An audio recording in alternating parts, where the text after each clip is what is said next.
Good morning students. आज हम 12th class का अगला चैप्टर छठा चैप्टर वंशानुगति का आणविक आधार स्टार्ट कर रहे हैं। इसका फर्स्ट पार्ट है वंशानुगति का। आपका अर्थ आपको पता ही है कि आनुवांशिक गुणों का एक पीढ़ी से दूसरी पीढ़ी में जाना वंशानुगति कहलाती है। अब ये वंशानुगति किन पदार्थों के कारण होती है, उन पदार्थों का हम आधार देखेंगे, उस अणु का आधार देखेंगे, किस अणु के कारण आनुवांशिक लक्षण एक पीढ़ी से दूसरी पीढ़ी में जाते हैं। पिछले चैप्टर में आपने पढ़ा है कि गुणसूत्र जो है वो आनुवांशिक लक्षणों का वाहक होता है, ठीक है। तो गुणसूत्र ऐसे किस पदार्थ के बने होते हैं जिसके द्वारा आनुवांशिक लक्षण एक पीढ़ी से दूसरी पीढ़ी में जाते हैं। आपको पता है गुणसूत्र के अंदर जो है क्रोमोसोम के अंदर क्रोमेटिड रहता है। अब ये क्रोमेटिड को मैं यहाँ पर निकाल के बाहर बता रहा हूँ। ये क्रोमेटिड जो है डबल हेलिक्स डबल स्ट्रैंड के रूप में होता है और ये क्रोमेटिड जो है दो पदार्थों का बना होता है, एक तो प्रोटीन का प्लस डीएनए का, दो पदार्थों का बना हुआ ये अणु होता है। अब प्रोटीन में भी यहाँ पर एक विशेष प्रकार का प्रोटीन पाया जाता है जिसे बोलते हैं हिस्टोन प्रोटीन। ये जो हिस्टोन प्रोटीन है मुख्यतः चार प्रोटीन H2A, H2B, H3 और H4, ये चार प्रोटीनों से मिलकर बना होता है एक प्रोटीन जिसका नाम क्या है, हिस्टोन प्रोटीन। तो जो गुणसूत्र है, गुणसूत्र के अंदर क्रोमेटिड है, क्रोमेटिड के जो दोनों धागे हैं, डबल हेलिक्स धागे जो हैं, वो धागे काय के प्रोटीन के और डीएनए के बने होते हैं और आनुवांशिक लक्षण इस गुणसूत्र के माध्यम से एक पीढ़ी से दूसरी पीढ़ी में जाते हैं। अर्थात कह सकते हैं कि आनुवांशिक अणु, आणविक आधार दे रहे हैं कि अणु इन प्रोटीन या डीएनए में से ही कोई एक आनुवांशिक अणु है, ठीक है। कई लंबे समय तक जो है ऐसी प्रयास किया जाता रहा कि डीएनए आनुवांशिक पदार्थ है या प्रोटीन आनुवांशिक पदार्थ है, इसकी खोज निरंतर जारी रही। तो आज हम इसी के अंदर देखेंगे कि आनुवांशिक पदार्थ है क्या। इस वीडियो में ये देखेंगे कि आनुवांशिक पदार्थ है क्या और आनुवांशिक पदार्थ होने के लिए किसी पदार्थ में क्या गुण होने चाहिए, ठीक है। पहले लोगों ने प्रोटीन को आनुवांशिक पदार्थ माना, पर प्रोटीन में वो सारी क्वालिटी नहीं थी जो कि आनुवांशिक पदार्थ में होनी चाहिए। जो क्वालिटीज किस में थी, डीएनए के अंदर। कौन कौन सी दो तीन क्वालिटी हैं जिसके कारण डीएनए को आनुवांशिक पदार्थ माना, यह भी मैं बताता हूं। पहले डीएनए है क्या, डीएनए का पूरा नाम क्या है, डीऑक्सीराइबोज न्यूक्लिक अम्ल। मतलब क्या है, डीएनए न्यूक्लिक अम्ल है, ठीक है, न्यूक्लिक अम्ल है। याद रखना, इसकी खोज जो है फ्रेडरिक मिश्चर ने सबसे पहले गांधी जी के जन्म के समय 1869 में की थी। कुछ किताब में इसका सन 1868 भी लिखा हुआ है, तो सन का विशेष महत्व नहीं है बायोलॉजी में, वैज्ञानिक का नाम जरूर याद रखना। फ्रेडरिक मिश्चर ने सबसे पहले इसको मवाद कोशिका या पस सेल के अंदर देखा। मवाद कोशिका क्या है, जब हमको चोट लग जाती है या फोड़ा या घाव अंदर ही अंदर पक जाता है तो पस, पीला पीला पदार्थ निकलता है। उस पस के अंदर एक विशेष प्रकार की कोशिका देखी, उस कोशिका के अंदर केंद्रक में एक पदार्थ देखा जिसका नाम क्या है, न्यूक्लिन। कोशिका, ये कोशिका और कोशिका के अंदर भी कहां पर, केंद्रक के अंदर न्यूक्लियस में पाए जाने वाले पदार्थों को क्या बोला जाता है, न्यूक्लिक अम्ल। इसको पहले जब देखा फ्रेडरिक मिश्चर ने तो केवल नाम दिया न्यूक्लीन, केवल क्या नाम दिया, न्यूक्लीन, क्योंकि इसके रासायनिक प्रकृति के बारे में जानकारी नहीं थी। बाद में आए अगले वैज्ञानिक थे अल्टमान ने इसे 1899 में नाम दिया न्यूक्लिक एसिड। क्यों नाम दिया, क्योंकि ये न्यूक्लियस में पाया जाता है और न्यूक्लियस में पाए जाने के साथ साथ कैसे प्रकृति का होता है, अम्लीय प्रकृति का पदार्थ होता है। इस कारण इसका नाम क्या रख दिया, न्यूक्लिक अम्ल या न्यूक्लिक एसिड। तो न्यूक्लिक अम्ल या न्यूक्लिक एसिड क्या है, इसकी डेफिनेशन याद रखना, कोशिका के केंद्रक में पाए जाने वाला वह पदार्थ जो carbon, hydrogen, oxygen, nitrogen, phosphorus आदि का बना होता है और आनुवांशिक गुणों को एक पीढ़ी से दूसरी पीढ़ी में ले जाने में सहायता करता है। क्या कहलाता है, न्यूक्लिक अम्ल कहलाता है। छोटा क्वेश्चन पूछते हैं, न्यूक्लिक अम्ल क्या है। तो न्यूक्लिक अम्ल कोशिका के अंदर केंद्रक में, मतलब न्यूक्लियस में पाए जाने वाला वह पदार्थ जो कार्बन, हाइड्रोजन, ऑक्सीजन, नाइट्रोजन और फास्फोरस के न्यूक्लियोटाइडों का बहुलक है। अब न्यूक्लियोटाइड क्या है, आप जानते हैं अच्छे से कि nitrogen base plus sugar plus phosphate बराबर क्या कहलाता है, NT, मतलब न्यूक्लियोटाइड कहलाता है। नाइट्रोजन बेस, शुगर और फास्फेट, ये तीनों मिलकर के क्या कहलाते हैं, न्यूक्लियोटाइड। अगर इसमें से फास्फेट समूह हटा दिया जाए तो न्यूक्लियोटाइड की जगह क्या कहलाएगा, न्यूक्लियोसाइड। तो न्यूक्लिक अम्ल फिर से बता देता हूं, कोशिका के अंदर केंद्रक में पाए जाने वाला वह पदार्थ जो carbon, hydrogen, oxygen, nitrogen, phosphorus के न्यूक्लियोटाइडों का बहुलक होता है, न्यूक्लिक अम्ल कहलाता है। सबसे पहले खोजा किसने था इसको? फ्रेडरिक मिचर ने 1869 में। उसके बाद कहां पर खोजा था? मवाद कोशिका के अंदर। कौन सी कोशिका? मवाद कोशिका के अंदर। और नाम दिया था इसको क्या? न्यूक्लिन। बाद में अल्टमान नामक वैज्ञानिक है 1899 में इसकी रासायनिक प्रकृति के बारे में बताया कि यह पदार्थ कैसा है? अम्लीय प्रकृति का है, इसलिए इसका नाम न्यूक्लिक अम्ल या न्यूक्लिक एसिड रखा। अब ये जो न्यूक्लिक अम्ल है वो दो प्रकार का है, एक तो डीएनए और एक आरएनए। डीएनए और आरएनए। मुख्य रूप से इस डीएनए को ही आनुवंशिक पदार्थ माना जाता है। केवल पादप विषाणु, मतलब कौन सा विषाणु? टीएमबी वायरस, ठीक है, टीएमबी वायरस के अंदर, और इसके अलावा एचआईवी वायरस, ठीक है, और इन्फ्लुएंजा वायरस, इन्फ्लुएंजा वायरस, इन तीनों को छोड़ करके बाकी सभी जीवों का आनुवंशिक पदार्थ कौन होता है? डीएनए। इन तीनों का आनुवंशिक पदार्थ कौन है? आरएनए। बाकी सभी जीवों का आनुवंशिक पदार्थ कौन होता है? डीएनए को ही माना जाता है। तो डीएनए आनुवंशिक पदार्थ है या नहीं, इसके लिए अलग अलग समय पर अलग अलग वैज्ञानिकों ने अलग अलग प्रयोग करे। उसके पहले हम डीएनए के बारे में पढ़ते हैं कि डीएनए है क्या। तो डीएनए का पूरा नाम आप जानते हैं, डीऑक्सी राइबोज न्यूक्लिक अम्ल है, ठीक है। बेसिक जानकारी देखते हैं पहले डीएनए के बारे में, फिर डीएनए को आनुवंशिक पदार्थ क्यों होना जरूरी है या क्यों माना गया है उसके बारे में हम देखेंगे, ठीक है। पहले इसके बारे में आप याद रखना, डीएनए को आनुवंशिक पदार्थ या डीएनए के अंदर कौन से गुण होने के कारण उसको आनुवंशिक पदार्थ कहा गया है? तो 3 गुणों के कारण। पहला गुण है द्विगुणन की क्षमता, और द्विगुणन भी कैसा? स्वतः द्विगुणन, मतलब डीएनए में क्या गुण पाया जाता है कि स्वतः अपने आप डुप्लीकेशन द्वारा अपनी संख्या को वृद्धि कर सके, ये गुण है पहला। दूसरा गुण है इसके अंदर आनुवंशिक गुणों का वहन करना या एक स्थान से दूसरे स्थान पर ले जाने की क्षमता केवल किसमें है? डीएनए में। और तीसरा गुण जो है उत्परिवर्तन। उत्परिवर्तन क्या होता है? जीवों में अकस्मात होने वाला परिवर्तन क्या कहलाता है? उत्परिवर्तन। ये तीनों गुण वैज्ञानिकों ने बताया कि आनुवंशिक पदार्थ में ही ये तीनों गुण पाए जा सकते हैं, या उन्हीं पदार्थों में 3 गुण पाए जा सकते हैं जो आनुवंशिक लक्षणों को एक पीढ़ी से दूसरी पीढ़ी में ले जाते हैं। और ये तीनों गुण केवल और केवल किसमें मौजूद है? डीएनए के अंदर। इसलिए डीएनए को आनुवंशिक पदार्थ माना है। इसको डीएनए को आनुवंशिक पदार्थ मानने के लिए अलग अलग वैज्ञानिकों ने अलग अलग प्रयोग भी किए हैं जो हम देखेंगे। उसके पहले हम डीएनए देख लेते हैं, डीएनए है क्या और डीएनए के कार्य देख लेते हैं। तो डीएनए का पूरा नाम डीऑक्सी राइबोज न्यूक्लिक अम्ल है, ठीक है। ये किस किस का बहुलक है? नाइट्रोजन बेस, शुगर और फास्फेट का बहुलक है। कौन?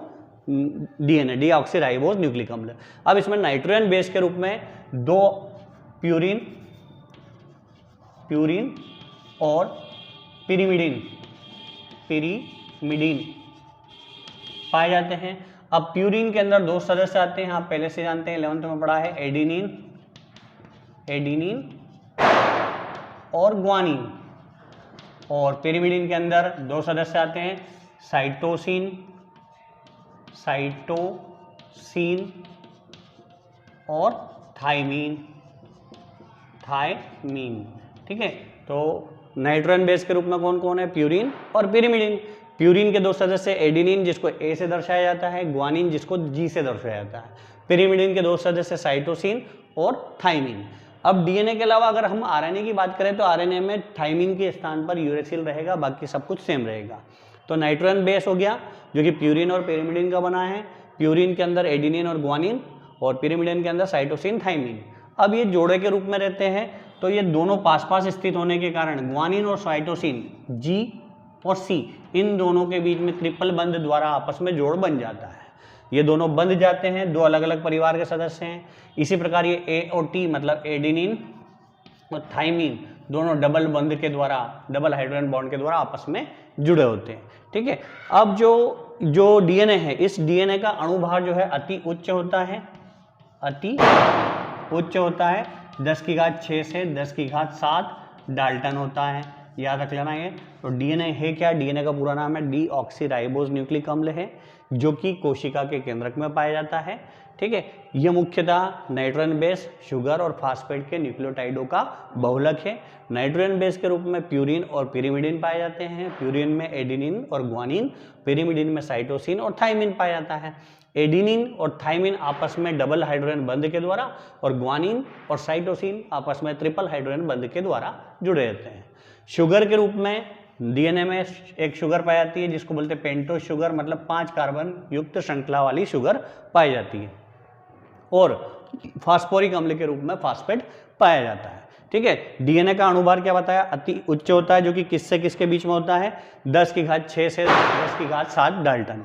डीएनए पाया कहाँ जाता है? एक कोशिका के अंदर केंद्रक में। इसके अलावा कोशिकांग हैं 2, एक तो क्लोरोप्लास्ट और एक माइटोकॉन्ड्रिया। इन दोनों कोशिकांगों में भी कौन पाया जाता है? डीएनए पाया जाता है। इस कारण इसको अर्ध स्वनियंत्रित कोशिकांग भी कहते हैं। इन दोनों को कौन सा? अर्ध स्वनियंत्रित कोशिकांग कहा जाता है। डेफिनेशन हम डीएनए की बताएंगे। कोशिका के केंद्रक में पाए जाने वाला अति उच्च अणुभार वाला न्यूक्लियोटाइडों का बहुलक क्या कहलाता है? डीएनए कहलाता है, जो कि आनुवांशिक गुणों को एक पीढ़ी से दूसरी पीढ़ी में ले जाने का कार्य करता है। तो डीएनए के बारे में आप जान सकते हो, सामान्य जानकारी डीएनए की, और इसकी परिभाषा आप मन से लिख सकते हो। डीएनए कोशिका के केंद्रक में पाए जाने वाला अति उच्च अणुभार वाला न्यूक्लियोटाइडों का बहुलक, बहुलक मतलब कि बहुत सारे न्यूक्लियोटाइड मिलकर के डीएनए का निर्माण करते हैं, और यही आनुवांशिक गुणों को एक पीढ़ी से दूसरी पीढ़ी में ले जाने का कार्य करता है। इसके कार्य देखें तो सबसे पहला कार्य है आनुवांशिक गुणों का वहन करना। आनुवांशिक गुणों का वहन करना। दूसरा काम याद रखना कि जितने भी कोशिका के अंदर जितनी भी क्रियाएं होती हैं, जितनी भी क्रियाएं हो रही हैं, उन सभी क्रियाओं का नियंत्रण करना किसका काम है? डीएनए का ही काम है, सभी क्रियाओं का नियंत्रण करना। तीसरा काम है इस डीएनए के द्वारा ही एमआरएनए का निर्माण होता है। एमआरएनए को बोलते हैं मैसेंजर आरएनए या संदेशवाहक आरएनए, जो कि संदेश ले जाने का काम करता है। किस बात का संदेश ले जाता है? ये प्रोटीन संश्लेषण की सूचना को ले जाता है। मतलब ये आरएनए से क्या बनता है? प्रोटीन का निर्माण होता है।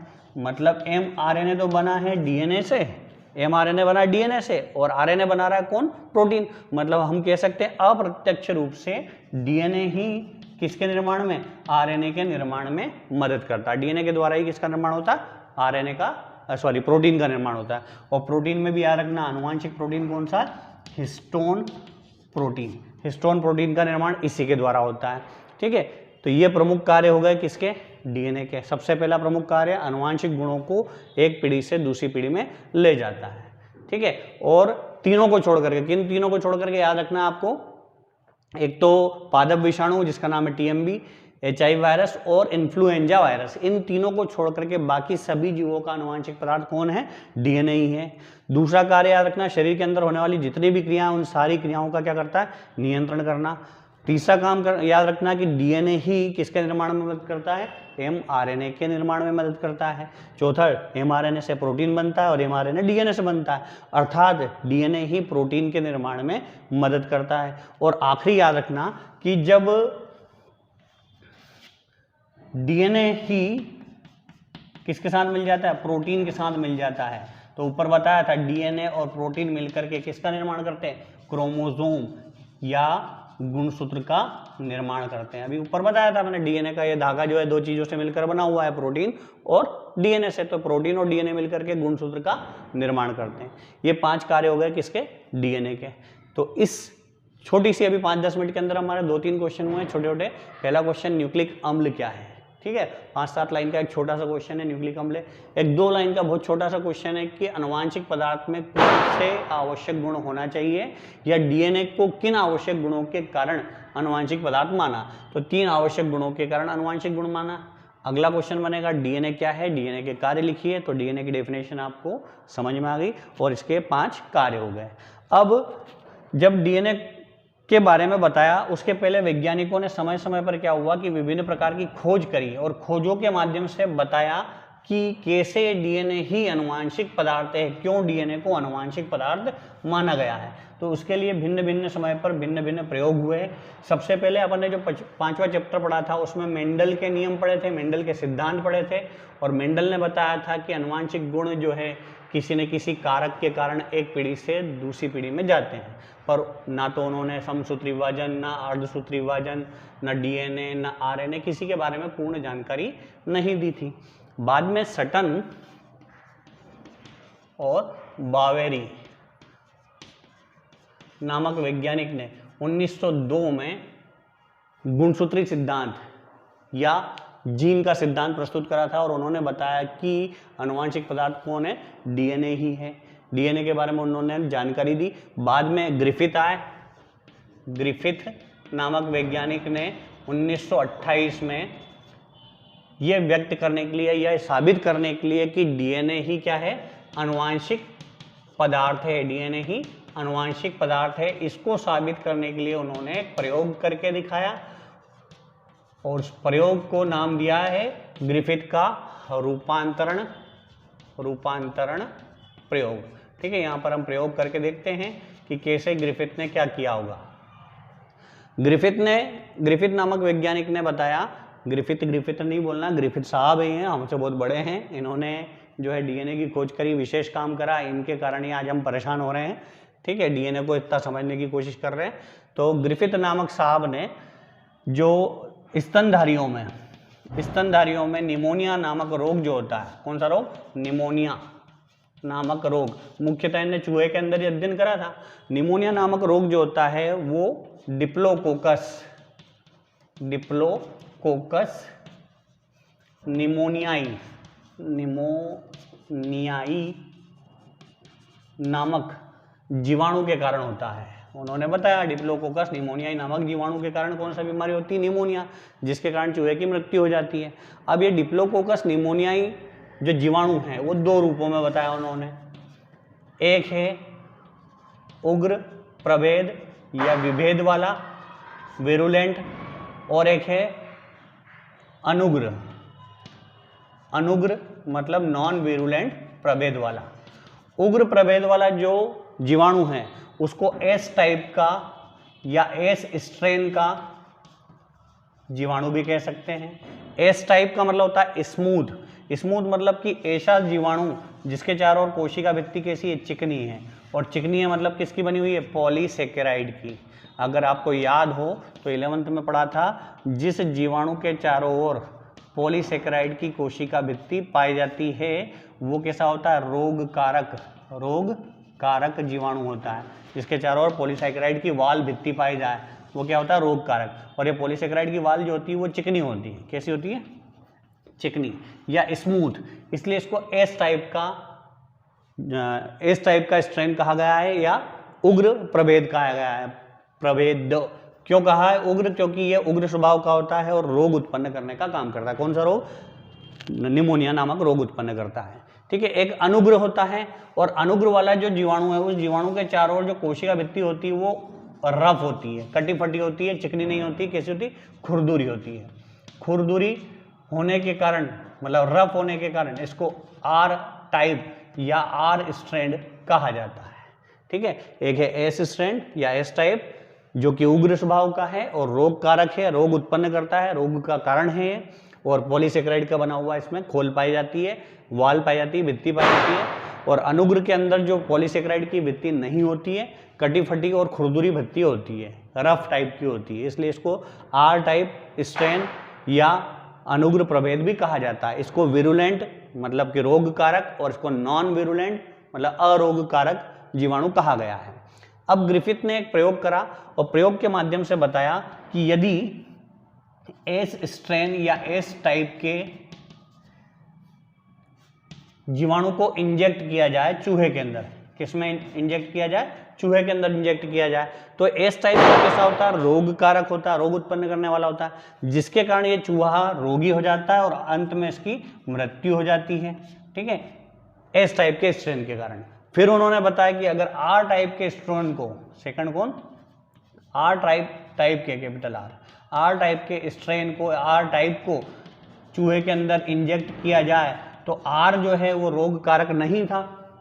आर के रोग कारक न होने के कारण जो है चूहा मरता नहीं है, मतलब चूहा जीवित बच जाता है, चूहा जीवित बच गया।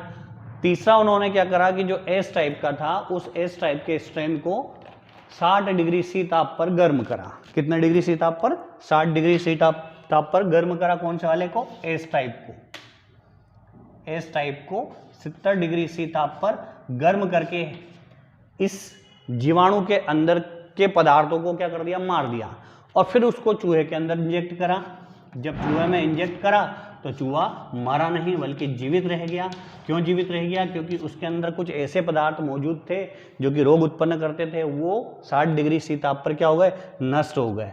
फिर उन्होंने चौथे तरीके में क्या करा कि जो एस टाइप का है जो 60 डिग्री सी पर मरा हुआ है प्लस आर टाइप का है, इन दोनों स्ट्रेन को मिक्स करके चूहे के अंदर इंजेक्ट करा। किसके अंदर? चूहे के अंदर इंजेक्ट करा। तो चूहा क्या हुआ? मर गया। क्यों मर गया?